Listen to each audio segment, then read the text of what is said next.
Apologize for the thunder. Finish your roll. That was a good one. Hey guys, welcome to Fearless Mods. I'm Biff, and today we're going to follow a little bit of a different format because I want to catch you up on some of the things that are going on here in Fearless Mods.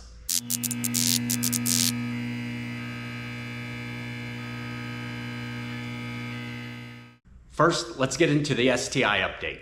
So as you know, if you've been watching any of the other videos on the truck or whatever, you know that I was trying to sell the STI. The STI is a car that we got in 2017 and started to rebuild it, completed the rebuild, painted it, have been driving it for almost 7 years, almost 50,000 miles, and it was time to move it and the Lexus out of the fleet so that we could make room and finances to be able to grab our next project car, which is a Porsche Panamera.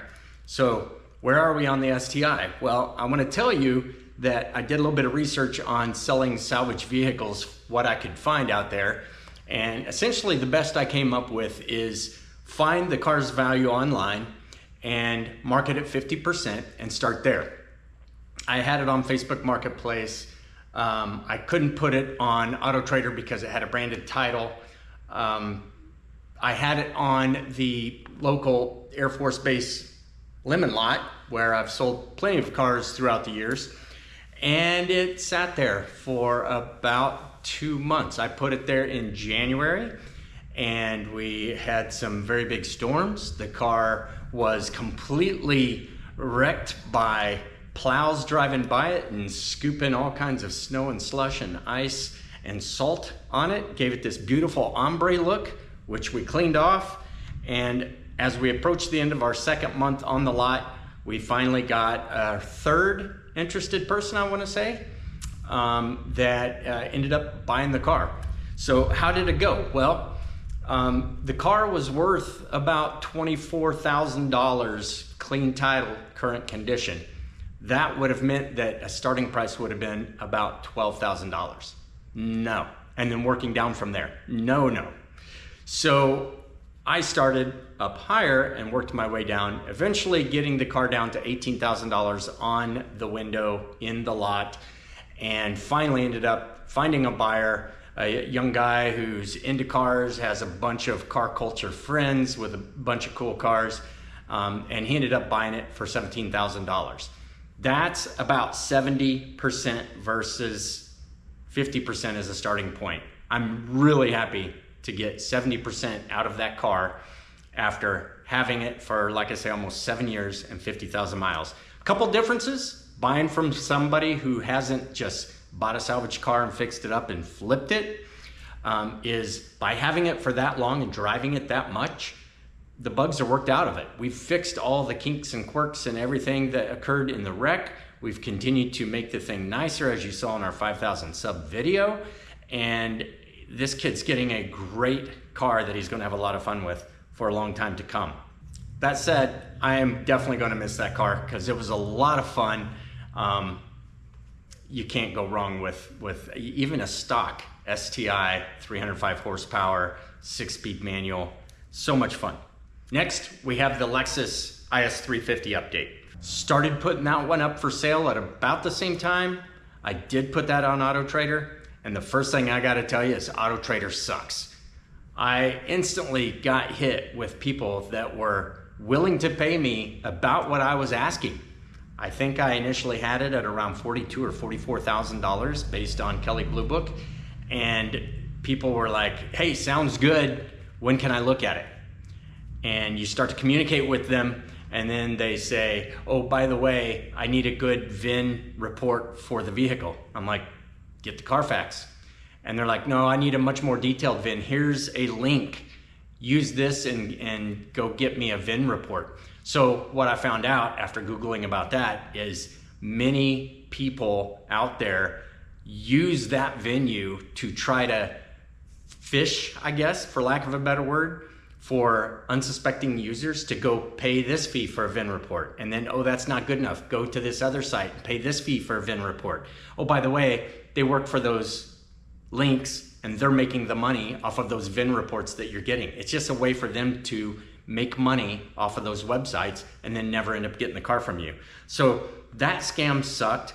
I saw through it right away on about the second buyer, and that was that. So the Auto Trader interest quickly dropped off after that, and I wasn't getting anything whatsoever through that website. Facebook Marketplace, on the other hand, I was getting some interest here and there. Interestingly enough, a couple of them were from dealers, and I appreciate that, but the problem with that is they're trying to get a car for a trade-in value so they can upsell it and make their money off of it. I get that, so I tried reducing price, but they were trying to go too low. I think we were getting some around $34,000, and I'm like, no, sorry, I can't do that. I actually, because we were trying to buy a car for my daughter at that point in time, was trying to see if I could work some kind of a trade-in with my car to get a better value out of it, get her car, and still make my money. And I was told that I could take it to the local CarMax, and they oftentimes give more than what you might be able to get through other sites or other sales venues out of a car. And if I could just get that piece of paper from them that said, here's what we value your car at, they would honor that as their trade-in value. I thought that was a pretty good deal. Went to CarMax, $34,000. I'm like, sorry, that's not what I'm looking for. So I ended up just keeping it on Facebook Marketplace, like I say, probably for a couple months, kept updating it, lowering the price every now and then, got myself down to, I want to say, $40,000 or $38,000. I can't entirely remember, but I finally got some hits from another dealer out of Texas, and they went back and forth with me, and we ended up settling on $37,000. They sent somebody here to meet me at a bank, do all the paperwork, inspect and take the car, and I had my money right then and there through a cashier's check. It was seamless and flawless and such a smooth process. Very happy with how that one went. So together, that's $37,000 and $17,000. That's $54,000 that I now have in the bank that I am using to try to find me a salvage Panamera that I can build from. Let's talk about the Panamera search. First and foremost, once again, and I don't understand this for the life of me. Okay, if you haven't used them, I'm just gonna tell you, Car Vertical sucks. Don't. If you have used them and you've had better luck, then please comment below and let me know. But for the searches I've been doing, and I've only used it a couple times, it was on the 2021 Panamera that I'm currently eyeballing. There was a 2023 Panamera that I was looking at very, very closely and ended up actually bidding on it, but not getting it. It went for too much. But Car Vertical returned for both of these cars virtually nothing. The first one was definitely damaged. It was being sold at auction by USAA, so you know it had an insurance claim against it. There should be reported damage. There should be a branded title. There should be any number of things on there explaining that the condition of this car. And it did nothing. You can see that it barely shows any miles on this thing. It's either 14 or 17 miles. The only title transfers and everything that are shown on there have to do with when the car was bought brand new in 2023. That does me no good. So no branded title information, no information about the miles, or really no information about the car itself. There are so many other places that you can go look and get information. First off, just take the VIN and plop it into Google and see what comes up. Click images and scroll. You're gonna see maybe nothing. I can't find anything on the 2021, but the 2023, I thought I might be able to find some things. I didn't really see anything in the images, but it led me to this Hide Auto VIN website. So apparently people sometimes get a branded title and they want to hide all that bad information that is out there on the internet about it. And so you can pay a company like this to do that for you and any of the sub companies that they list. So I found Hide Auto VIN, I saw the vehicle, I was able to search through it and all of the other websites, finding some good information on the car, but still was lacking just a little bit more of wanting to know what options that 2023 Panamera 4S had. So I could kind of maybe price it better, understand its value. So I did a lot of searching around for that and looking at Reddit and blogs, and I ended up finding this VIN Analytics, and I went there, and yes, I had to pay for them to give me VIN Analytic report. They are not a sponsor. In fact, I'm doing it right now in the 2021, and I have ordered 2 reports from them because I still used Car Vertical, since I bought 10 reports from them, to get my useless vehicle detail report. But at least I have that, and I know that it doesn't show any mileage or title transfers or damage or branding, any of that sort of stuff. No flood damage, none of that, which I don't expect from this. But so I have that useless report from Car Vertical. I have the from VIN Analytics, I got the detailed VIN breakdown, if you will, decoder, to show me what all of the options are that come on that vehicle. And then I've also got the dealer history report, so I can see if that car has any history of what's been going on that has caused them to tear apart that interior, what they're searching for. Why is it with Car Vertical? Why, Sam Crack, do you use them as a sponsor? Why, Matt Armstrong, do you use them as a sponsor? Well, I understand why you use them as a sponsor, because they're helping fund your channel and your efforts. But do you really think that they put out a good product? Because what you show me in your videos is that I can look back and they're doing all this work for me that I'm having to do. I can pull up a history report and find out the detailed history of my car that might not be readily available on Copart. I might be able to see some actual photos of this flood damaged car when it was in the flood, or some previous photos. Like this one right here, I believe is a 2022 Panamera 4S that looks absolutely immaculate. This is not what I'm looking for, by the way, because I don't want a flood car, but look how good this thing looks. It looks really nice, with the exception that nothing's powered on inside of it. The interior looks good, the exterior looks pristine. What a beautiful car. But by Googling the VIN and looking at the images, I was able to find this website from a couple of other auctions, and you can see that this thing has clearly been flipped. Here it is back when it was originally brought to another auction, and look at the mold. Look at the cargo straps they're using to hold the steering wheel. I don't know why, but the car is disgusting. It is definitely a biohazard. And they bought this car for $16,200 and then sold it after cleaning it thoroughly for $23,000. So they're just flipping to make profit, and they're hiding a lot of information about the car. I mean, look at this. You can see all the moisture inside the windshield in the previous auction photos. You know this thing is not in good shape. You can see on this photo what appears to be a watermark. Maybe it could be marking damage, but it might be a water line, because there is no water line on this flood damaged car as presented in Copart before it sold on April 22nd. That's the kind of information I expect to be able to find from Car Vertical when I take suggestions and I go there and I use their discount code and I get myself 10 reports, and I've used 2 and they've been useless. And none of that kind of information comes up. I'm very disappointed by that. So like I said, there are sites out there that are better than Car Vertical that you can use. You can go to Hideout VIN and search it for free. It does have login information, but I've been able to search on there and find cars that don't require you to have a login.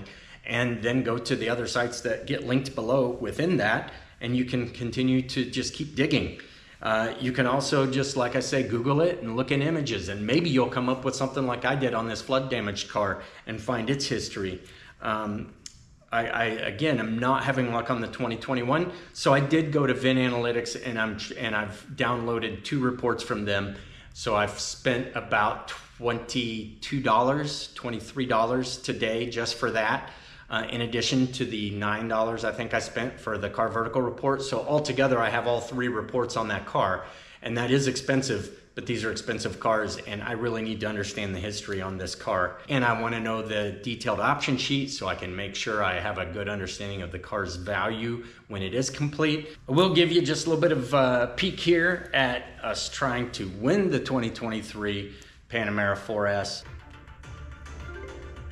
Ooh, the nice thing is, I hadn't noticed this, it is a pure sale. It did have a reserve, but the reserve apparently is met. 20 minutes out, and already the current bid is up to $45,250. We either get it or we don't, but man, I'm a nervous wreck. 2012 Leaf. This should be done quick. Let's get ready. Here we go.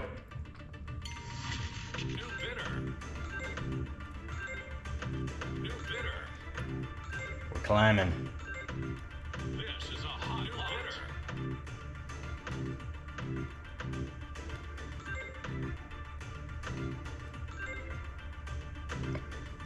We're not gonna get it. There's 55. We're done.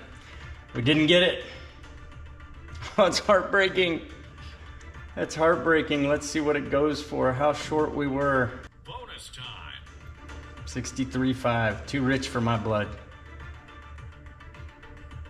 Sad, sad. 63.5 to somebody else in Illinois. That's all she wrote. Back to the drawing board, and we'll wait for the next one. Very minor damage, no airbags, really good shape, beautiful color combination, just like the Lexus with the black exterior and the red interior. Just would have been fantastic.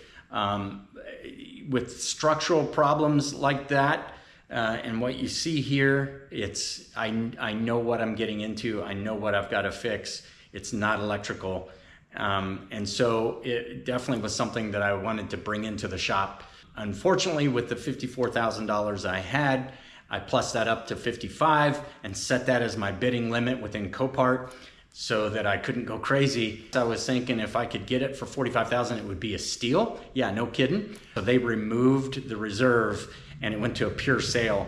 And that kind of both worked for me and against me. It worked for me in that, just like everybody else, I knew that if I had the best bid, I was going to be taking that vehicle home.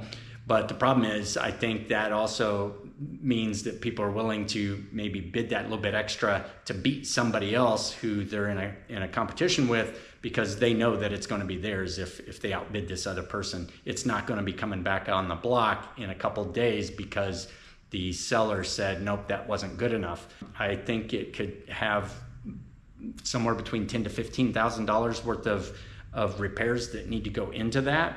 And that's just parts, that's not labor.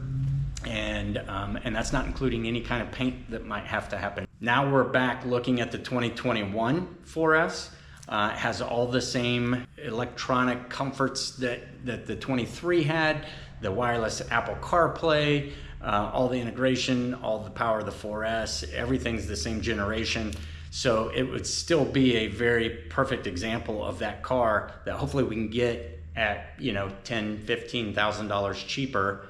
I really, 10's not enough really. I'm hoping 15-ish or more cheaper than what the 23 went for. So it gives us some room to get it in here and then have some extra money to bring in and work the repairs on it. Just a little bit more about this 2021 Panamera 4S.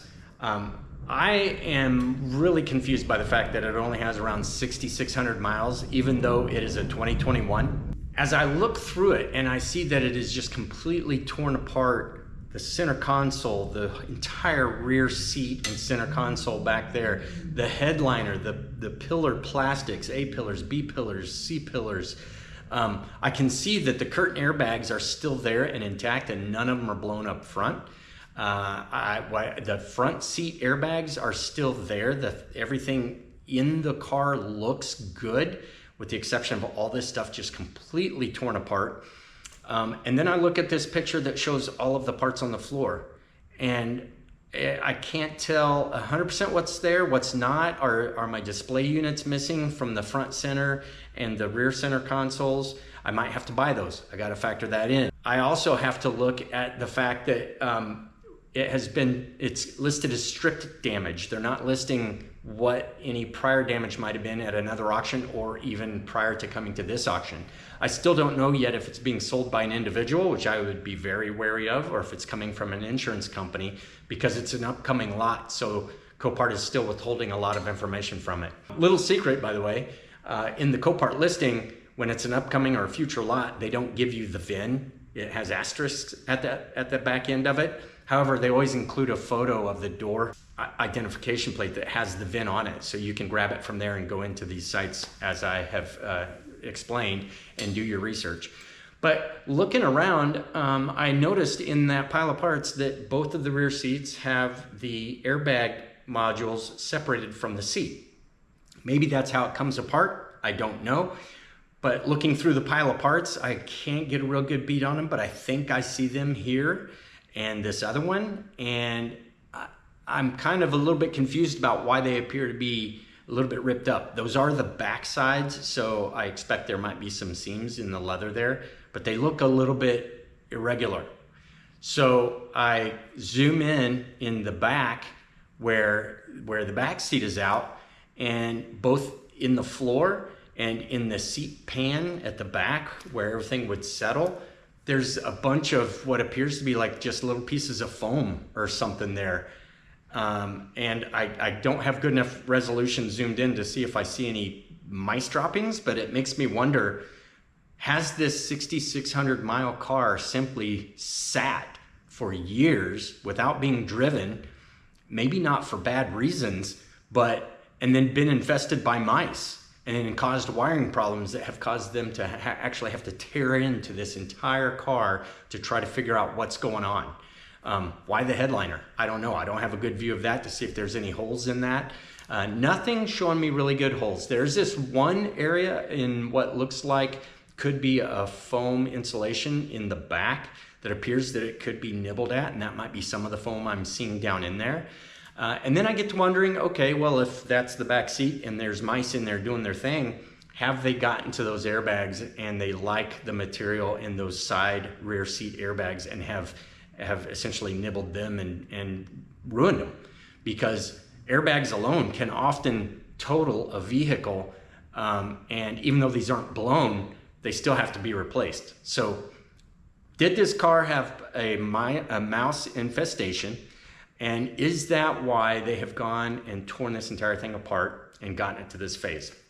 One thing might give me a little more insight to that, and that is the dealer service report, which I've just requested and just received from VIN Analytics. All right, unfortunately, it's not telling me much. The dealer service history has 3 service jobs. The first one happened at 20 miles, was just a entire vehicle general workshop visit and service. At just under 2,200 miles, it went in for a retrofit telephone console. Interesting. And supply remote control, handheld transmitter. Those were warranty. And then finally, at just under 4,500 miles, and just almost a year and a half ago, it went in for an entire vehicle general maintenance package. 20,000 miles plus is what it said, even though the odometer was only at 4,500 miles. That is it for the dealer service history. So I'm not going to get much information there, but one thing I am going to have is those VIN analytic reports, because they come to you in a file that I can keep in my email, versus here on Car Vertical, where you can see I already cannot access the report that was generated that I paid for on the 2023 Panamera. So again, they have a download option on there. If you are using Car Vertical, or you've been sucked into them and you have 8 reports remaining like I do, just remember to download those reports so you don't lose those useless things, for the case that you might want to be able to go back and make a video on how bad Car Vertical is. But I am a little bit scared of this one. It looks nice. I'd really like to have it, but I'm just a little bit concerned that, do I have all the parts I need to go back together? I can buy them, but going back together from this torn apart, what am I going to be missing? Has it actually truly been stripped, and has somebody just gone in and parted out all the different modules? This thing has so many modules and so many electronics.